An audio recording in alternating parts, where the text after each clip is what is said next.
எப்பயுமே மூலிகைகளை நிழல் உணத்துல உணர்த்துனீங்கன்னா நல்லாயிருக்கும். அது மாதிரி உணர்த்தி வச்சுக்கிட்டிங்கன்னா நீங்கள் எப்போ வேணாலும் டீ போட்டு குடிக்கலாம். இது வந்து திருவாத்தி. இந்த இலை பார்க்கும்போது டாம் அண்ட் ஜெர்ரி தான் மேம் ஞாபகம் வருது. அதுல வந்து ஒரு ஃப்ராக் வந்து இந்த இலையில இருந்து தாண்டி வெளியில வரும். அந்த மாதிரி இருக்குது.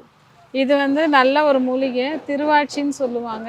இது துவையல் பண்ணி உடம்பு சரியில்லை, ஃபீவராக இருக்குது, வாய் ஒரு மாதிரி இருக்குது அப்படின்னு சொல்கிறவங்களுக்காக இந்த துவையல் அரைச்சி கொடுக்கும்போது ரொம்ப நல்லாயிருக்கும். Okay okay ma'am. இது அப்படியே அந்த இலை வறுத்து துவையல் செஞ்சு அப்படியே ஆமாம், சாப்பிடலாம். அப்படியே சாப்பிட வேண்டியது. சாதத்தில் நெய் விட்டு கொஞ்சம் ஒரு வாய் பிசைஞ்சு கொடுத்தீங்கன்னா போதும். முதல்ல அந்த டேஸ்ட்டை நல்லா மாற்றி கொடுக்கும்.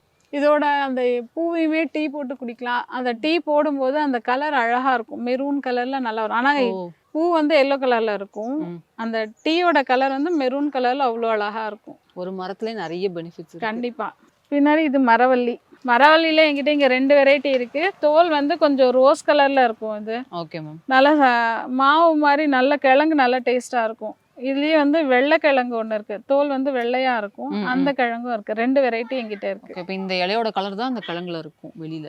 ஆஹா, லைட் பிங்க் கலர் இருக்கும்ல, நம்ம குழந்தை பிறந்தோடனே ஒரு கலர் இருக்கும் இல்லைங்களா, அந்த மாதிரி இருக்கும். அந்த மெரூன் கலருக்கு ஒரு ஸ்கின் பீல் பண்ணோடனே அந்த கலரில் இருக்கும். Okay okay.